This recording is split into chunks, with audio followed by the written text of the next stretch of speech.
Does it always ask us to be consent to that? I may have added something. Well, I was trying to figure out how to get it so that our pictures would actually show up in the recording. Mm-hmm. And so I changed something, and I don't know what I changed. Gotcha. No. I feel like Zoom is this thing where I every time I use it, every time I do one of these webinars, I'm like, oh, I could do that. Look what I could do. Yes, it has a lot of options. Yes. It makes me wonder if I would have said Zoom rooms. I mean, I knew about Zoom rooms, but I just learned about Zoom rooms. A friend of mine actually showed me how to work it. I'm like, oh, that's so flippin' easy. I know, there's a lot you can do. Yeah, a lot of options, and plus they keep adding all the security stuff, and so then that changes things, and it's kind of all over the place. But yes, I saw somebody was suing Zoom because one of their meetings got interrupted, so hacked. I hope by them suing that they did all the security things, because they're not going to have much of a case. But yeah, well, I think a lot of the security things are being done automatically now. Now you have to turn them off. Yeah, you have to do. Yeah, they default. Yeah. Speaking of Zoom and security, I think that's a good segue into trust, right? Exactly. Nice, Laura. Very good. It's not corny at all. Oh, hi everybody who's joining us. We want to welcome you. I imagine you're from all over the country joining us today. We're going to give it just another minute and just see if we get a couple more people pop on, and then we will start the webinar. So I had to, I was one of the people that had to reschedule my haircut, and my stylist I saw on Instagram posted something like, no one ever again will ask, you just do hair? And I was like, yeah, and she called me to reschedule. She's like, are you okay with that? Or are you going to be in a dire need? I'm like, oh no, my hair's long enough now. I can go longer without a haircut. But then the problem with also being remote like all the time is now I'm seeing myself on video and I'm like, oh no. that is a double-edged sword. You see yourself every day now. Mm-hmm. Exactly. And so obviously we're a remote team, but like in our team meetings, half the time I haven't even brushed my hair, so I don't care, right? But these public facing ones, I'm like, oh my goodness. So hopefully I'll be able to you start to notice like, oh, that's growing out weird. Okay. Right. So next webinar, if you guys see me with my hair pulled back, that's why it's gotten even worse. So we've decided we're no longer showing the world what our hair is truly acting like. Right. Okay, guys, we've got a lot of people joining us. Why don't we get started? I want to welcome everybody to the Remote Strong webinar series. Hopefully you've some of you, I can tell, have been with us. I'm looking at names for the past couple, and some of you are new. So we want to welcome you, and we want to welcome you back. Today, we're doing Creating a Culture of Trust.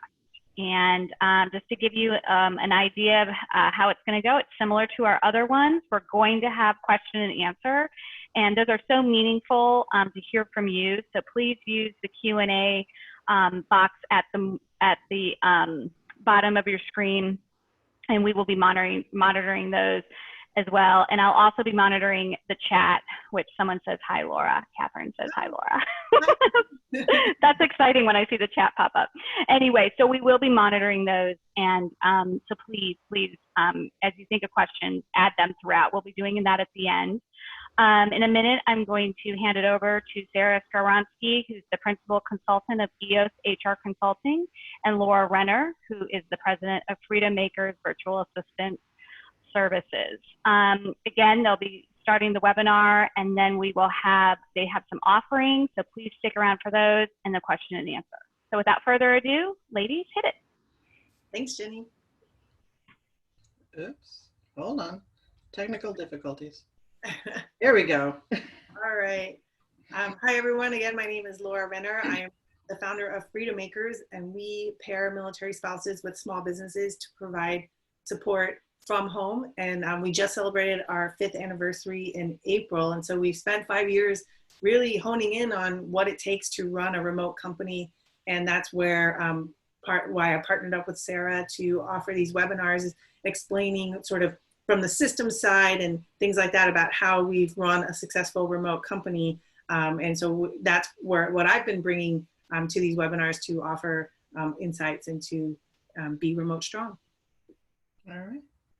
And hi, everyone. My name is Sarah Skoronsky. I am the principal consultant with EOS Human Resources Consulting. We offer HR support, outsource services, and consulting to small businesses who are not ready to have an HR person on staff. We have a team of HR professionals working to support those people wherever they are, whether they are a remote team or they are an in-office team, and making sure that they can deal with whatever struggles come up as they're trying to manage those employees. So we're excited to be here and take off on the next step of our journey. Yeah, so as Jenny mentioned, this is our 3rd episode or webinar so far in our series. And when Sarah and I talk about what we want to say and then organize it and put it together, one of the things that we keep seeing is all the themes so far intertwine, and they build on each other and they support each other. So we wanted to sort of highlight that so far we've talked about a general overview of Remote Strong. Our last webinar was on building a battle rhythm. And then this webinar is about creating a culture of trust. So it's sort of like those big picture, like high level concepts, and we'll get more specific going forward. And so just wanted to show you and highlight how everything kind of works together to support each other, or the opposite, kind of tear them down. And so just thought, I don't know if this image does it, but that's what we're trying to do. So the first topic of in trust is transparency. And so we're going to talk a little bit about why you need to have transparency, creating vulnerability and how that helps transparency, and then the politics and what that can do with transparency. And just to highlight as well, one of the feedback on our previous webinar was wanting more specific details about how to do things. So we are trying to make sure that we incorporate that going forward with getting even more specific about what our recommendations are. So again, continue to share that feedback with us so that we can improve these going forward. And but so we try to do that today by making these way more specific as we discuss them. And so the first one around transparency is the why, and that's like, when an employee knows why they're doing something, they're going to be more committed. They're going to do it right the first time. If it doesn't make sense about why they're doing it, why you're asking them to do it, then they're not going to care and be less committed to it, right? Yeah, and you know, it's Simon Sinek has this whole theory around starting with why. And so you start with why for yourself. You need to communicate that out to your staff as well, so that they are engaged and they're committed to what you're doing. An example of that is a car manufacturer where, you know, the people are like installing a certain part, and they don't know what that part is for, so they don't really care, and they just kind of put it in willy-nilly, or, you know, just put it in there. And then what was happening was, when the cars would get to the end of the factory line and the inspectors would inspect it for quality, they would find lots of errors. And so the quality inspection lot was very full with cars that needed to be fixed before it could be rolled out to for delivery.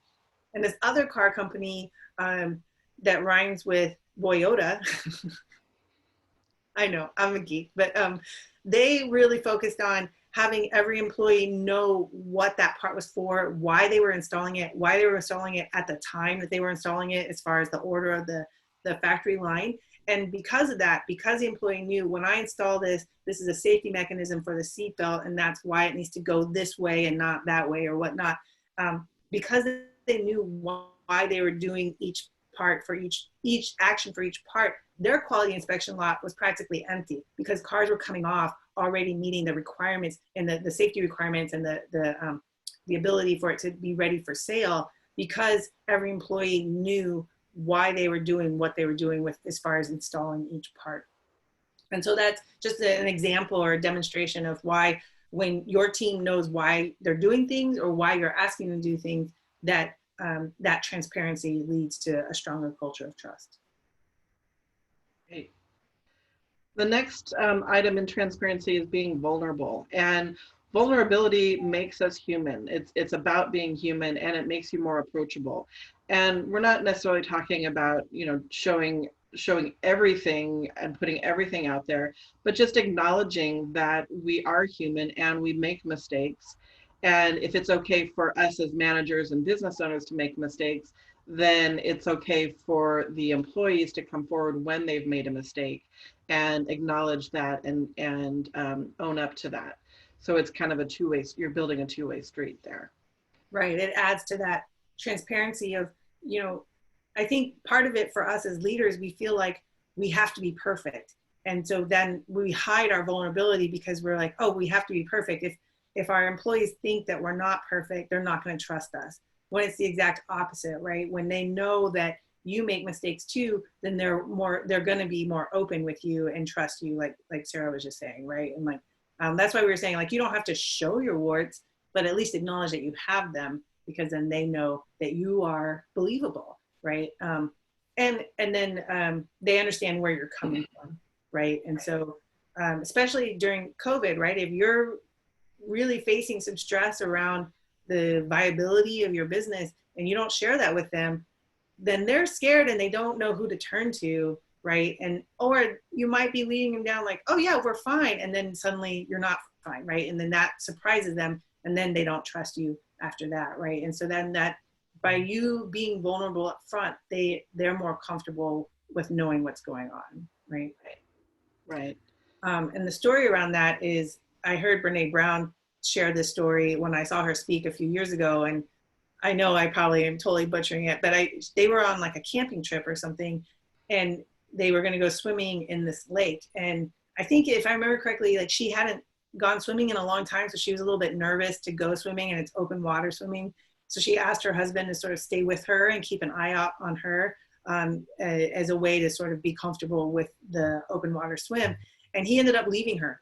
And she got really upset about that. They got to the turnaround point, the like island in the middle of the lake. And then on the way back, he totally just left her. And she was like, she kind of took that personally. She's like, he's not interested in me, like, not from a relationship, but like, he didn't care enough to make sure I was okay in the water. And that really upset her. And she asked him about it. And it took a lot for him to say something. Like, I think throughout the whole day, he never said anything. And finally he did. And he's like, you know what?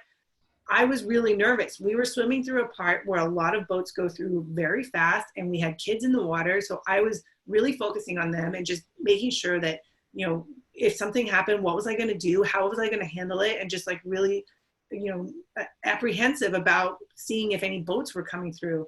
And the thing was, is him being vulnerable strengthened their relationship, because one, now she knew that had nothing to do with her. It had absolutely nothing to do with her. And yet he was also showing that he cared about something else, someone else outside of their family, because of all the kids in the water. And so it took a lot for him to share that vulnerability with her. But in doing so, it strengthened their relationship because it added to that transparency. And also, just in building on the other levels of transparency, it also answered her the why of why he was doing that. And in explaining that and showing that vulnerability, it made her understand what was going on, so that she could then refocus her attention and understand why he was doing what he was doing. And to take that further, let's say there's another time this is happening where he doesn't seem focused on her, then maybe she's not going to take it as, oh, why isn't he focusing on me? He doesn't care. She might then be like, oh, something else might be on his mind, especially if this happens repeatedly. So then that builds that culture of trust where she knows, okay, he's not directing this toward me. He's focused on something else. And I'm okay with that type of thing. Right. All right, so then the next one is about avoiding politics. And this is not government politics, but office politics. Mm-hmm. So it's, we want to make sure that you're not creating a situation where it's us against them, or that there's one group against another, but you're actually creating a situation where everybody is working together. right? And when you have transparency, there's no room for politics. There's no one to blame. That's when you can be a true leader, because everyone knows what is going on and they're clear on it, right? I heard a phrase a couple weeks ago that clear is kind. And so when you're clear, you're not like misleading anyone, even if you think, oh, I don't want to let them know some bad news, but in reality, you're not being kind because you are misleading them. And so I love that phrase, clear is kind. And that also adds to this. When you're clear, there's nowhere to hide, and then there's no one to blame, right? So that's how you avoid politics, by being clear. So the example is, if you have a company where you have managers of managers, and let's say I'm the manager, right? And I want Sarah, who works for me, to have a pay raise. And so I go to my manager and I say, hey, I told Sarah that she's going to be due for a pay raise. And then my manager's like, oh, we can't do that because the way our company policy is set up around pay raises, she wouldn't fit into that bucket, if you will. So then now my choice is, I can go back to Sarah and say, hey, I'm sorry, I made a mistake. It turns out that within our policies, we can't do that, but I'm going to work with you to find another way to recognize your accomplishments. Or I can go back and say, my boss said no, right? Because then that's me blaming my boss. It's me not being a true leader. It's sort of taking the easy way out, right? And I can do that because there's no transparency around how our pay raise system works. Right. And so creating the policies and the structure and the drum beats or battle rhythms that we talked about last time, so that people understand how the process works, then you can eliminate the politics, because they understand what the process is and what to expect in that process. And I just want to add one more thing about transparency. I think sometimes we're like, oh, well, we can't tell them everything, right? We can't, it's too much. Like some things are meant to be private, and that's okay too, but tell them, hey, I can't talk about this. It's private. Right. That goes back to the whole, I can't show you what my warts are, but I can at least tell you that I have warts, right? Right. Yeah. And definitely when we're talking about transparency, we're not talking about like putting everything out on the table, but at giving people enough so that they understand why you're making the decisions that you're making. Right. And without it feeling like, again, the us against them, and I have to hold everything close to my chest, and I don't want to jeopardize something else, when in reality you're jeopardizing everything by not communicating anything. Right. Right. All right. Go ahead. The next section we're going to talk about is intentions equaling actions, and making sure that one is equivalent to the other, and you don't have discord there. And so the first example we're going to talk about is unlimited vacation policies. And ultimately, these were set up as a sign of trust. But in theory, people were taking even less vacations than they could or should, because they were afraid that if they went away from work, that they would be dinged somehow, that it would look like they weren't participating, they weren't contributing. And so it ended up, the intention of creating this bucket of time that people could take however much they wanted, the action completely negated that, in that it wasn't reinforced that we want you to take time for yourself. We want you to feel better. We want you to recuperate so that you can come back re-energized and ready to work. It became a hindrance or a chain around their neck. Right. And so, I know everyone here has seen that, where, for example, a new law gets passed and somehow there's all these loopholes, and whether or not those loopholes were intentional, for our purposes today, is irrelevant, right? The fact is, there's always unintended consequences that come about from a law that's passed, right? And it's that same kind of thing where, in this case, in this example, the unlimited vacation policy had an unintended consequence. And I think for this one, we had 3 examples, right? And this is the first one, and they all have unintended consequences. But the beauty of being a small business is that you can make sure that you can sort of adjust track, right? So you can say, this is my intention, and when the actions don't match that, then you can course correct to make sure they do, right? And so this is a prime example. It was initially the ultimate sign of trust, like Sarah said, like, hey, you can take as much time off as you want. We're not going to track it. We're not going to limit you, that kind of thing. And so, I mean, how can you say you trust someone more than that, right? Like you could, I remember when it first came out, people were like, oh my gosh, what about the abuse? Like someone could basically be on vacation 24/7 and still get paid, right? And so this was like the ultimate sign of trust. Yet what I remember a company or a friend of mine who worked for a company that had this, and he said he never took vacation. And the reason why was because you were so afraid of falling behind. They were so competitive as far as what you could accomplish that taking time off meant you would fall behind, and that would impact your view as a success in the company. So people never took vacation. It was so, what's the word? The market was so fierce that they never, it backfired, right? And so now, now the trend, they're correcting that, is that they're requiring, you still have unlimited vacation, but you're required to take a minimum amount of that as a way to course correct. Right, to make sure that people understand we are serious. We do want you to take this time. We don't want you to, and we don't want you necessarily to take time off and then work on your vacation. We want you to actually take time for yourself and to take care of yourself, because ultimately that helps the company overall. But it really is that that intention, that making sure that that matches what they were trying to, what the perception was.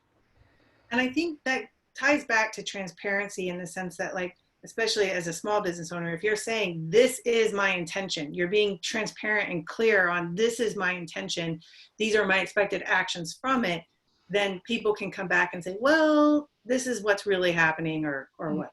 Yeah. And so our second example is a client that I worked with where the CEO announced that they were going to be cutting costs, and then turned around and bought floor seats to the Golden State Warriors. And this was for maybe those not California based or Bay Area based. The Warriors is a basketball team, an NBA team, and this was right around the time they had won their first championship in a long time, and it became the start of a dynasty. I think they won 2 or 3 more after that.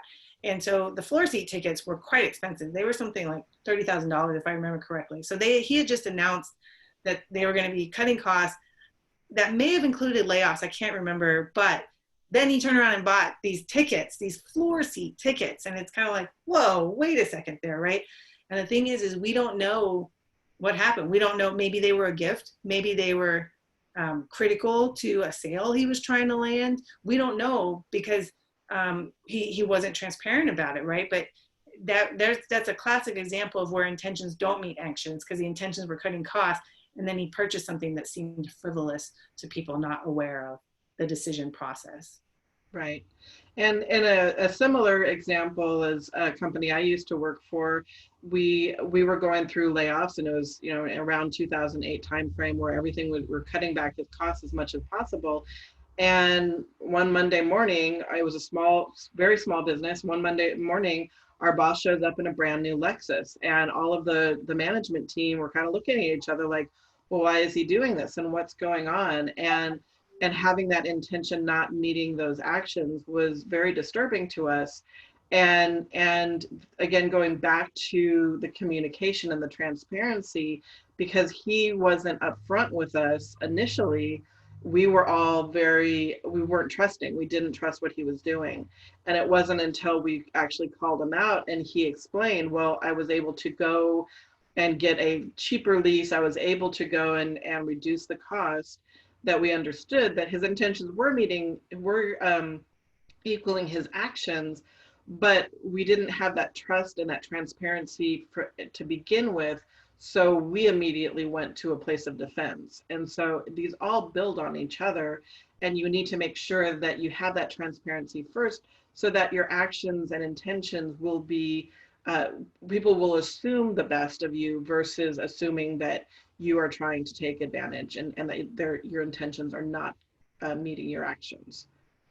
Right. And I remember when you shared that story with me, Sarah, and it was kind of like, well, how do you know? Like, maybe it just didn't occur to him that was something that people would view as untrustworthy. So if it didn't occur to him to share anything. And it's like, you know, it's almost like, is the advice we're giving here useful, or is it just sort of fear mongering, if you will? And it's like, I think the thing is, you know, erring on the side of transparency, it, as we said in that first slide, you know, you're building this reinforcing circle, right? So if you're erring on the side of transparency, then eventually people will start to expect that. And therefore, when you do something that seems out of character, or that the intentions don't match the actions, they're going to err on the side of trust.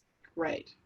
Right. Yes. And obviously in this situation, there wasn't that trust there. So we erred on what is he doing, versus if he had all along been showing that what he was trying to do, we would feel like, oh, okay, there must be a reason why he chose to do this at this time.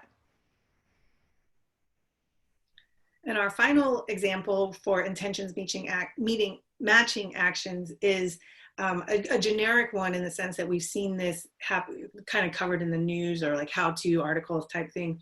And that is where, when you say you want a team environment, you want people to focus on teamwork and work together, yet you reward people on an individual basis. And this is particularly present in sales, where we see companies that say, yes, we want a collaborative team-based sales approach, yet bonuses and commissions are given out individually. And so then that is a classic example of where intentions don't meet actions. And that's part of where, if it might be a blind spot for you, where you're not thinking about that, but as you think about how within your own company intentions are matching actions, like think about how are you rewarding people versus what actions you're expecting them to do. And like, at least in my company, I know for the longest time, I was very reluctant to have sales calls or sales goals, because I didn't want my people to feel that pressure of anytime they were talking to a client, trying to get them to buy more hours. I didn't want that. And I was terrified of that. So for the longest time, I didn't have goals. And we're going to talk about goals a little bit later. But that was my thing. And finally, when we started coming up with goals, I just kept stressing to people, to my team, this isn't a goal for us to reach, but rather it's a reflection. If we are doing our jobs well, we're going to hit that goal. But it's not like, oh, I need you to, you know, hey, do you want to buy more hours? You want to buy more hours? It's not like that. But rather, if we're doing our jobs well, we're going to hit that goal. Right.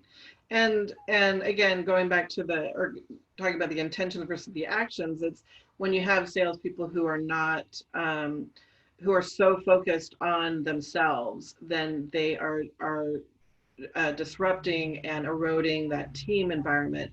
And so you just need to make sure that you're keeping that message consistent throughout, however you're choosing to do it. And again, it's not to say that there's not good competition in sales and trying to find a way, but making sure that it's not so competitive that it's cutthroat, and that people are against each other versus for each other. I mean, you might want it that way, but if you do, make sure your actions are matching your intentions. Exactly. If that is the intention you want, then go for it. But just do it carefully. That's next episode, right? Yes. Our next point I wanted to make is about clear expectations. And again, that ties in with transparency and your intentions matching your actions. But this is also about being clear with yourself about what you are expecting and what you're asking for, and making sure that that's clear to your people. And so we're going to talk about that with what you're asking for as far as minimums, the lanes of responsibility and levels of authority, which tie into what we talked about last time in battle rhythm, having the levels of delegation match, and then of course everyone's favorite acronym, keep it simple, blank. All right, so the first one is about asking for the minimum but expecting more. And in this case, we're going back to the sales call example. And if you're setting a minimum standard that this is, you know, if you're doing this, then this is okay, whether it's 25 phone calls or 5 client visits or whatever that is, standard is. But then when they don't reach a higher standard, you're actually dinging them for that one. So in documentation, your minimum standard is 25 sales calls. But in your mind, if they're not doing 50 sales calls a week, they're not doing well. now you have a disconnect between what you're asking for and what you're expecting. And so it's really important to make sure those two things are connected and that it's communicated to the employee so that they can reach that 50 sales call number if that's what you're expecting. Mm-hmm. Yeah, an example I like to share is in the Air Force, right? We have a physical fitness test that all the branches do, right? But in the Air Force specifically, you know, we have the different components. We have push-ups, we have sit-ups, we have a run and things like that. And if you just do the minimum score for each of those, you will not pass the test, right? You would think that, okay, if I get the minimum score required in each area, I'm going to pass the test. But no, because there's a minimum overall score you need to accomplish as well. So that's kind of that example of like, they're asking for the minimum, but the minimum's not enough, right? The difference though is everyone knows that. It's very clear, right? If you just do the minimum in each section of the test, you will not pass. There's a minimum overall score as well. And so that's that point of, you can have a minimum, you can expect more, but you have to be clear that that's what you're expecting. Right. As we talked about last time, there are a way to have a good battle rhythm is when you have clear lanes of responsibility and who's falling within those lanes, as well as levels of authority. And that contributes to your battle rhythm, but also when you don't have that, then you have fog and you have friction, right? So if something's in my lane and someone else is doing it, then I'm like, oh, why are they doing it? Am I supposed to do it? So then there's that unclarity, right? So there's that fog.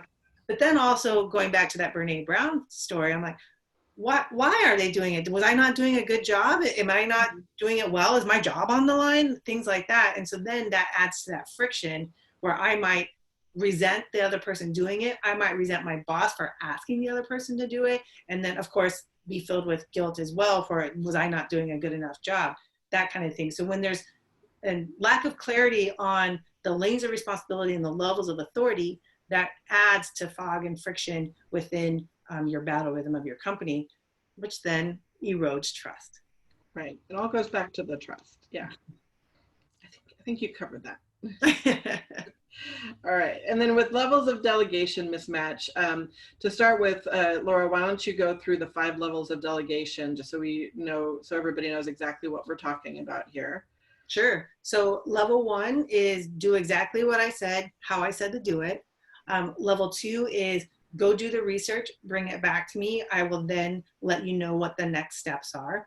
Level 3 is do the research, make a recommendation, and I will then decide based on your recommendations and ask you to do that. Level 4 is do the research, make a decision, do it, then tell me what you did. And level 5 is take care of it completely. I don't even need an update. I trust you fully. And so in terms of the clear expectation, it's important to realize that you can have a different level of delegation depending on a number of different factors. So you can have it based on a job, you can have it based on a level of a person's experience in a job. So you might have one job, but you have somebody who just started with the company, and you have somebody who's been with the company for a couple months, and you have somebody who's been with the company for a couple of years. And so that first person is at a level 1, and the second person might be at a level 3, and the third person might be at a level 5. But it's important that once you make that decision on whatever that level is, one, that you're communicating that to the employee, and 2, you're sticking with that so that you're not suddenly expecting them to go and get work done and they think they're supposed to be coming back and telling you and asking your permission for everything. And on the other side of that, that you're expecting them to tell you every step of the way and they're just going out and getting the work done. Mm-hmm. Totally. And then to add to that, right, if you're saying you're level 5, I trust you completely, but then I always redo your work, that erodes trust. And it's like, well, do you trust me if you're going to always redo it? And so then that's part of that transparency, like, oh, I just am redoing it because I'm a control freak, right? In which case it's maybe really level 4. But that's one of those things where it's like, you have to be clear with yourself on what level you're expecting, and then you have to be clear with your people on what level you want them to work at. Right. And then our last one in this section is the keep it simple. You want to make sure that your expectations are not too convoluted or overwhelming, because if they are, then people are not going to be able to follow them and they end up getting ignored. Mm-hmm. We see that a lot in bureaucracies, right? And mm-hmm. I mean, there are bureaucracies for a reason. You can't get around that per se. But I think when you, as the manager of your own team, keeping your expectations simple, well, it increases the chances that people understand them because they're clear, and then they're going to follow them. And so I think a critical part of this is guiding principles and core values. When you're clear on them and when you're simple about them, then that really helps guide the decisions and the actions your team takes. Right.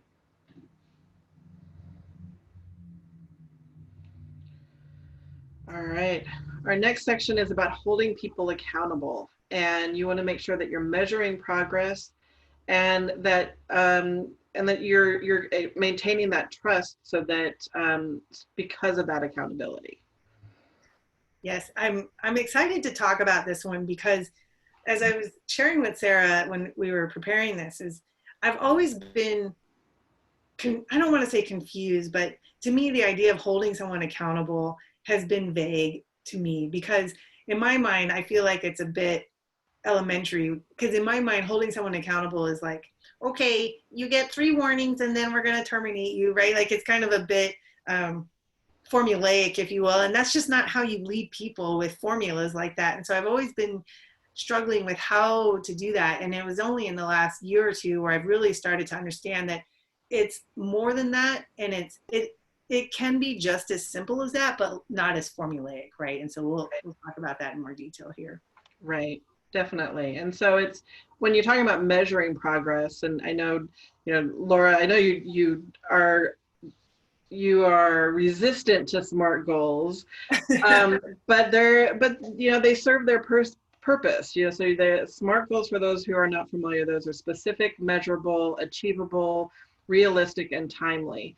And so you want a goal that you can set basically so that, one, you're not setting them up for failure. That's the realistic part. And 2, something that you can measure. So have they completed it from point A to point B, or wherever the end point is, and that you're doing it within a certain amount of time. So are we talking about something they need to do in a week, a month, 90 days, a year, whatever that is? And the goal itself is something they're working towards, but measuring it is making sure that they are being held accountable to that, and finding out why, if they're not doing it, why not? And is it because of something that is within their control and something needs to be self-corrected? Is it something that's out of their control, like a pandemic that suddenly shuts down offices and everything has to be readjusted?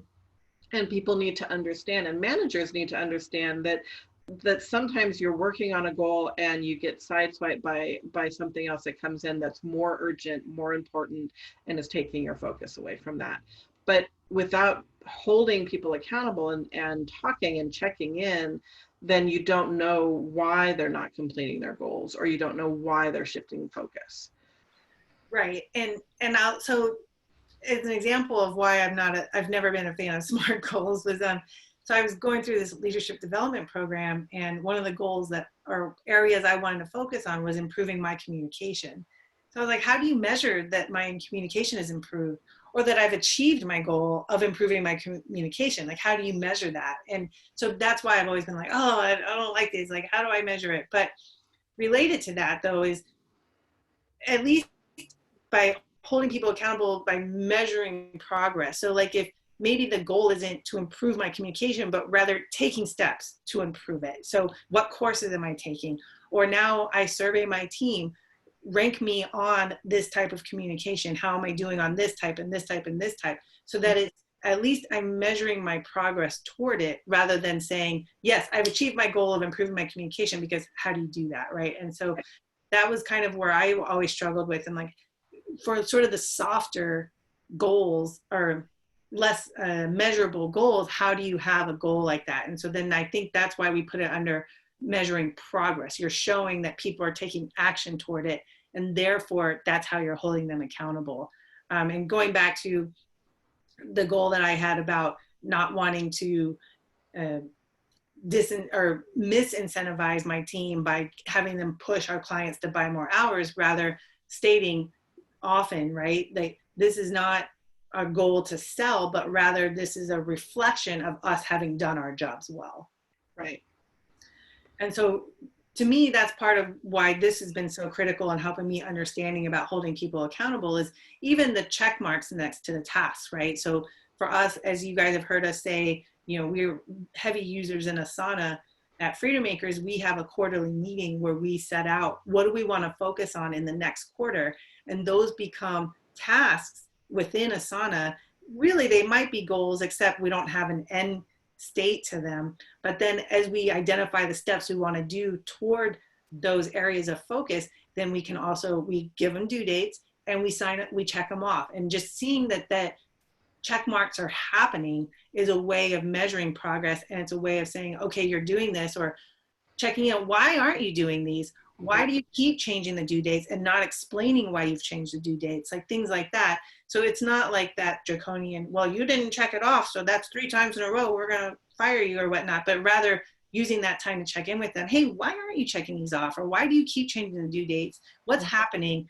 How, as a leader, how can I help get those barriers out of your way? Right.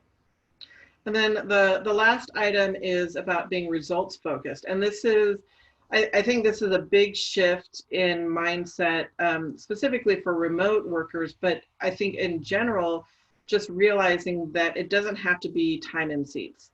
It can be how much are we accomplishing, and what do we expect them to accomplish, and are they being held to those expectations? So making sure that they're responding to things in a certain amount of time, or completing tasks in a certain amount of time, but being focused on that result, but not on just the fact that they're doing busy work for 8 hours a day. Mm-hmm. All right.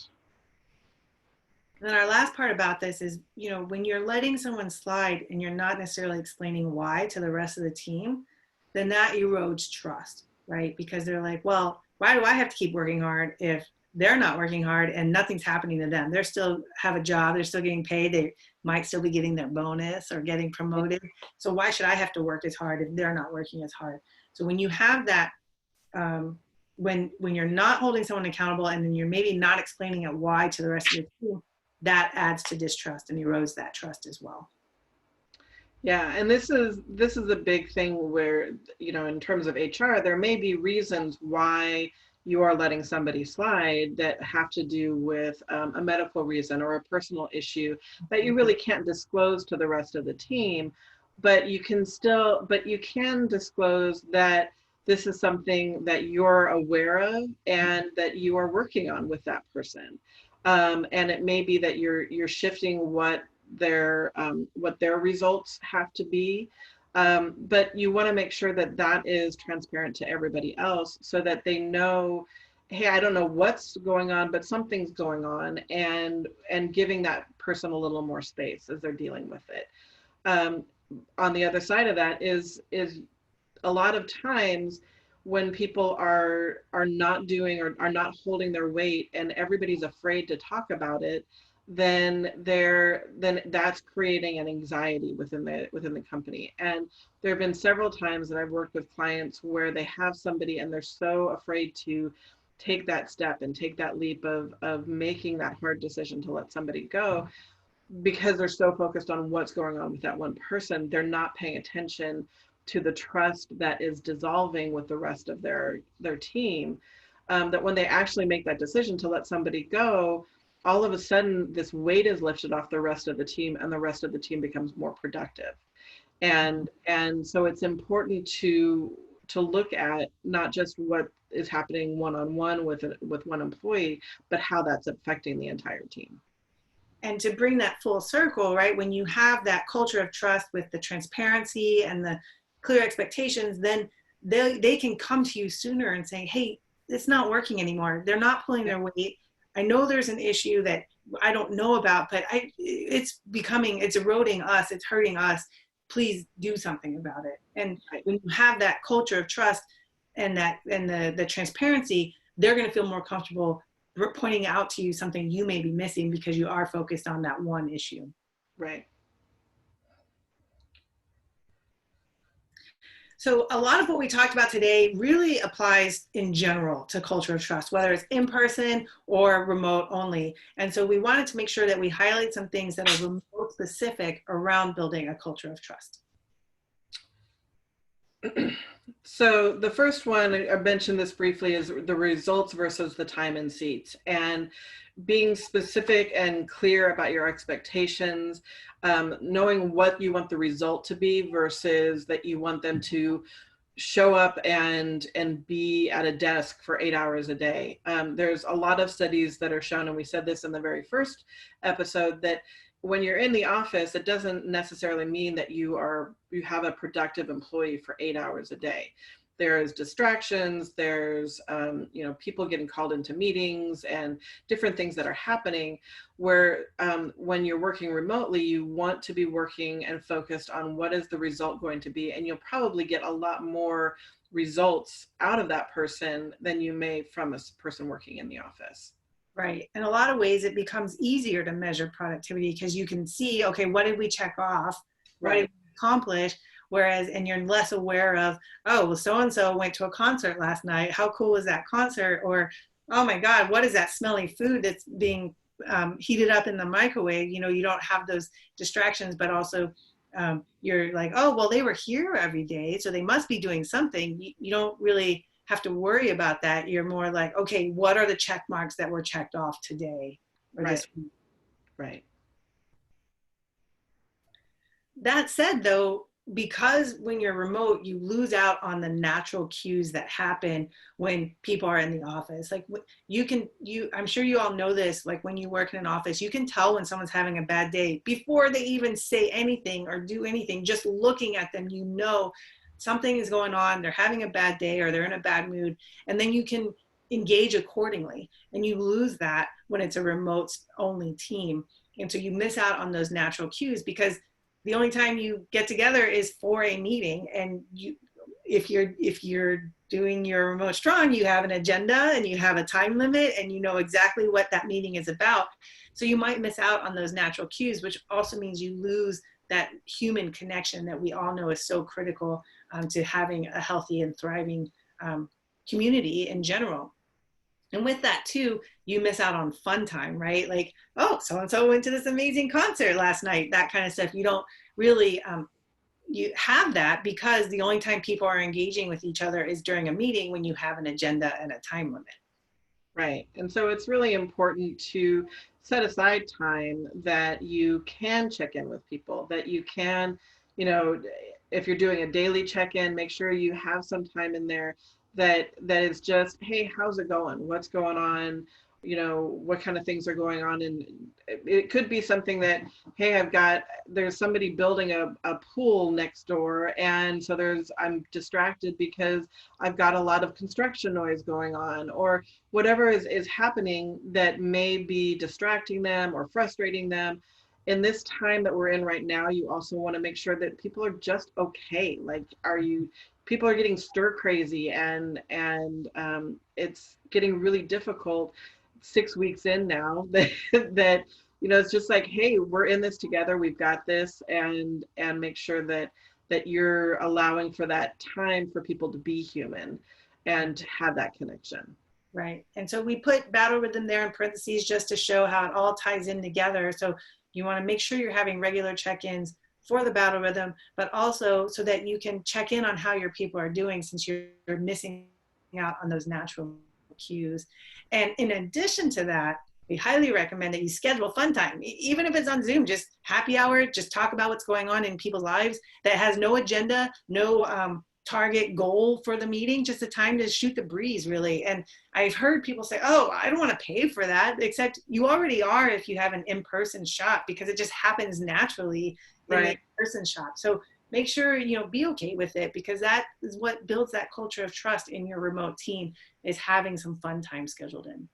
Yeah, I know one of my clients, they regularly will do, you know, birthday parties when they're in the office. They would have and so everybody would come and do birthday party and have birthday cake.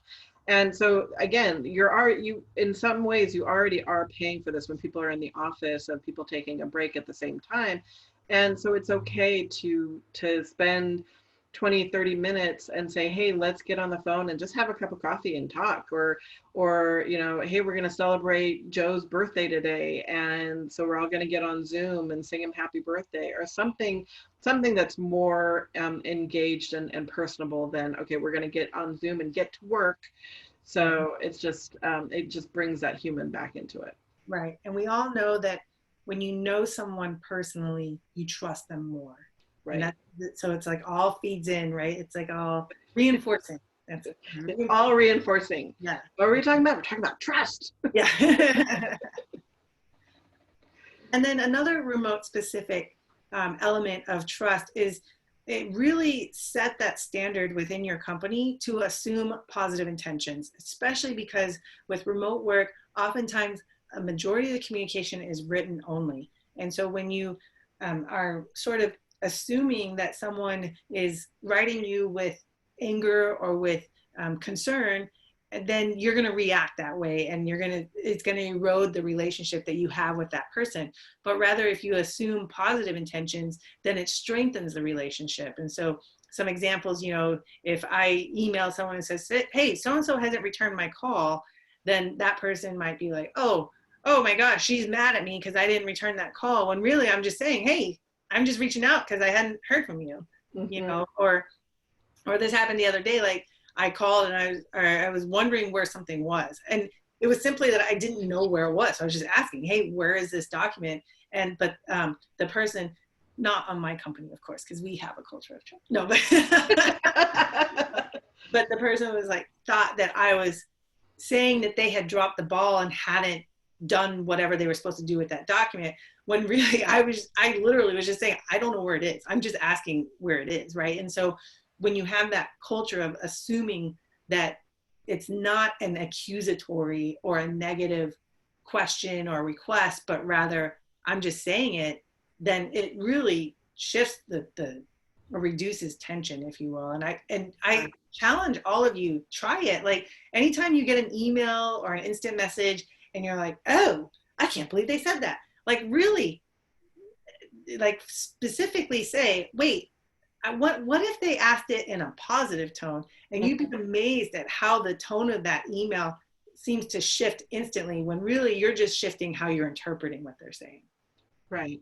And I also encourage people that if you're concerned that somebody is, well, first to say that when you're writing something, there is no emotion behind it. You can't, the emotion is what the person who's receiving it is perceiving it to be. Mm-hmm. And so it's important that if you are concerned, that you find another way to communicate, whether it's by picking up the phone or hopping on a Zoom call and clearing that up and making sure, because most of the time, like you said, it is not a negative, it is a positive intention.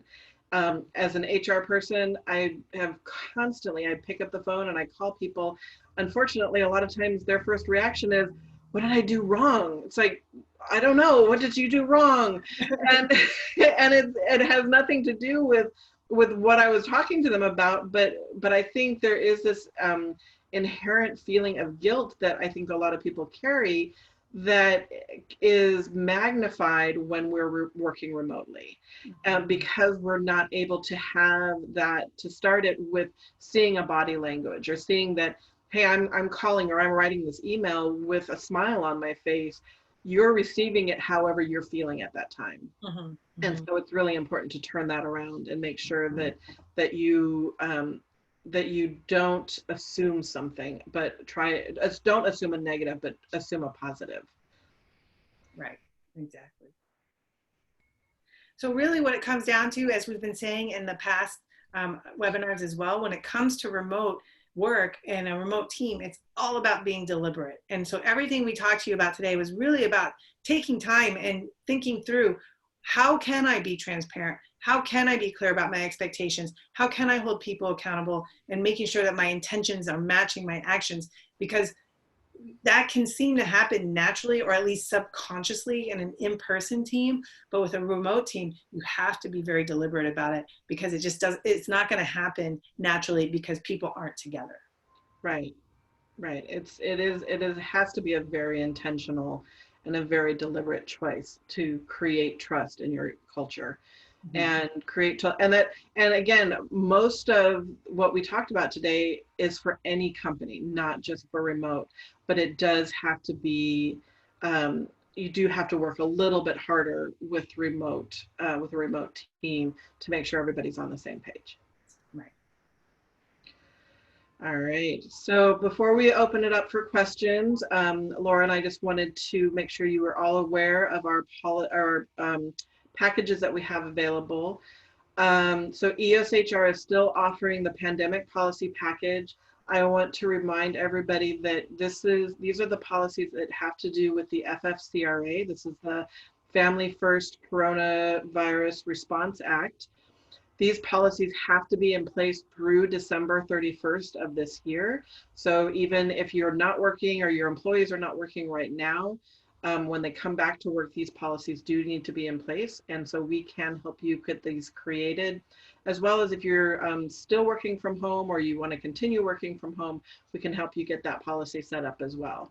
This is a value of $149, and we are offering it to our participants at $99 right now. And you can go to go.eoshr.com/COVID to sign up for that package. And our thing at Freedom Makers, we're very big on systems and workflows and having everything run efficiently so that your team can run efficiently. So that's part of what we're offering, is helping you to do that with what we're calling a battle rhythm audit. So we'll go review with you what you're currently doing, and we'll offer ways to improve that. And so we've been offering this special at half our normal price using the code COVID. And so you can go to our link or put your phone camera up to the QR code, and that will take you to the sign up form. And one last thing before we go, our next workshop in this series will be on keeping it legal. This is my jam, keep it legal. May 14th at 11 a.m. You can register at go.eoshr.com/legal. And we hope you will join us. And I will turn it over to Jenny. Are there any questions for us to answer? Yes, there are a couple that came in through the Q&A, and then a couple that came in through the chat. The first one is from Wade. To help with expressing positive intentions in written form, should we consider using emojis? I'm a big fan of emojis. And in fact, it's interesting. I'm a bit of an old school emoji person, where I like do the colon parenthesis type thing. And in Asana, it was coming up as like a muted smile. And so we had a whole conversation about it. It was like, why is this person smiling? And when I post this, I want it to be smiling. And so then I had to be taught how to choose the emojis so that it was a bigger smile, right? So I'm a big fan of emojis. And I know it depends on the culture of your company as far as what's allowed or whatnot. I think it's becoming more acceptable. And in fact, some programs automatically, if you do the colon parentheses, then it automatically converts it to an emoji or whatnot. But yeah, I think that's critical to communication. And in fact, another thing is, like in Asana at Freedom Makers, our culture is you can like something, right? There's no reaction, it's just a like button. And we use that to indicate we've read it. So it's like just an acknowledgement, hey, I saw what you said, and I'm just acknowledging that I've done that, right? And so when we were preparing for this, Sarah indicated that she had completed something, and I liked it. And she said something like, oh, you like that I got a task done? I'm like, oh, that's how we acknowledge that it's done. So it's nice because it's like a positive, like, hey, right? And so, but yes, in general, I'm a fan of emojis. Yeah, and I think especially, there may be a difference between communicating internally and externally. So internally, you might use emojis so that you can soften the words and make it and put that emotion into it, which is really what emojis are all about. And externally, then it becomes a choice of the management of is this how you want the company to be portrayed? And I'm not saying that it's not okay. I'm just saying that some companies may not want that to be how they're portrayed to their customers or their clients. I'm a fan of emojis. I use emojis all the time.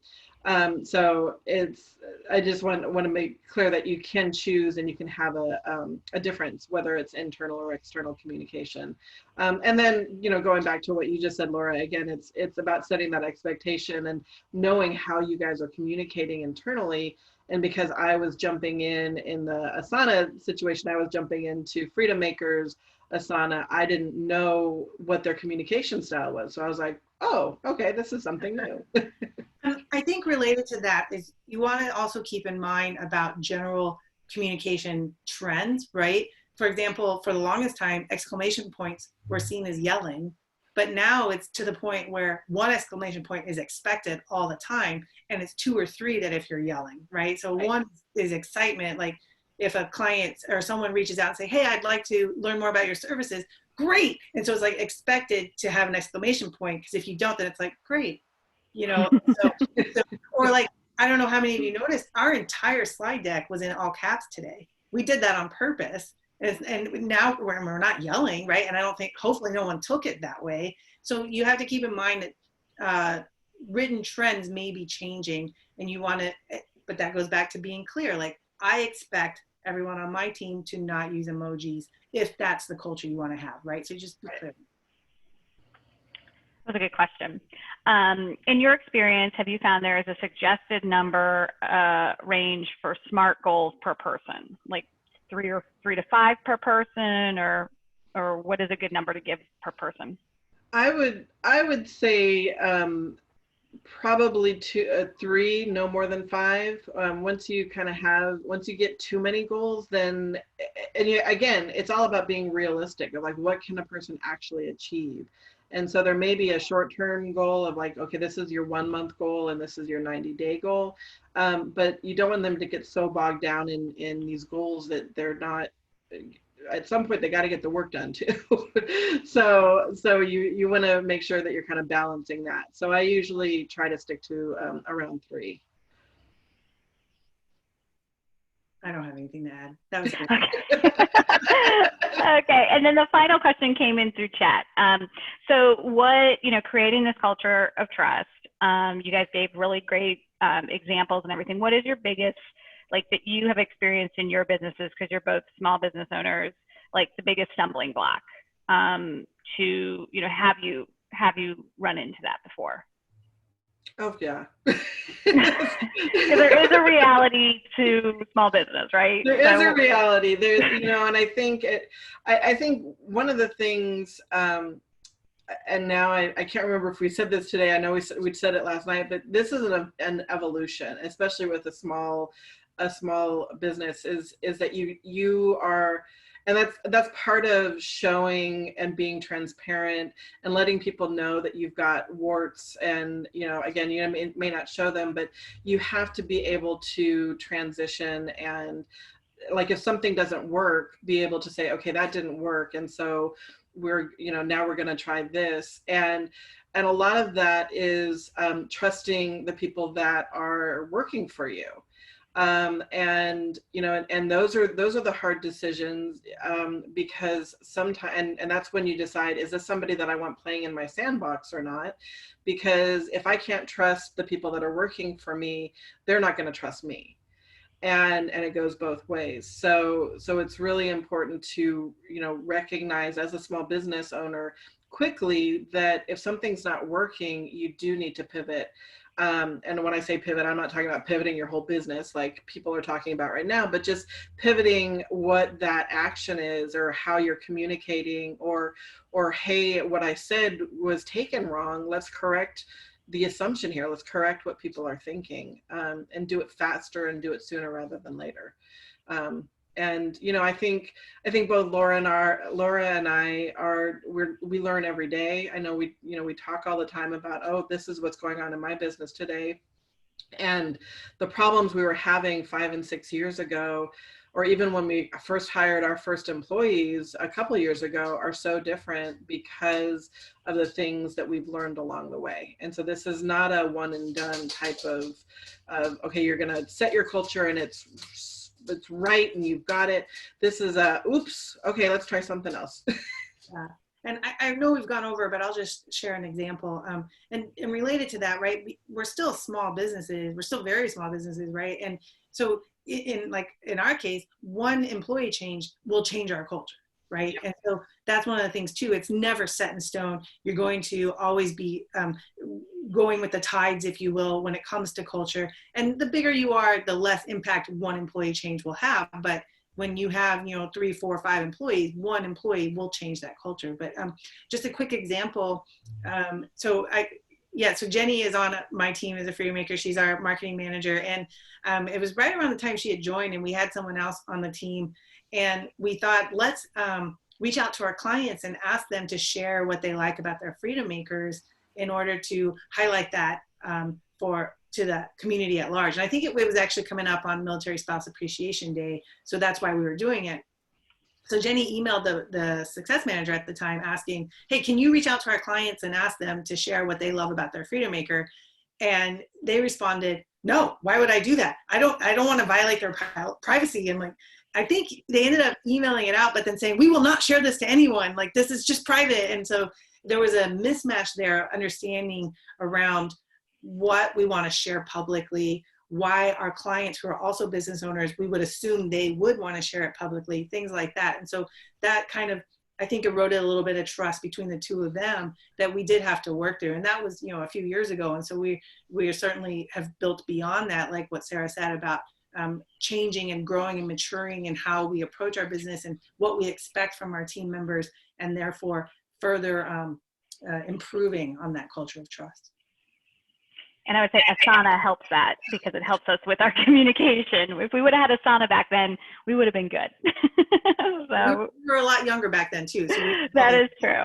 Yeah, that is true. Well, I just want to thank everybody for attending today. It's so great to see you guys. It seems like we meet up every 2 weeks. So we look forward to seeing you in 2 more weeks on the 14th of May, same time, same place.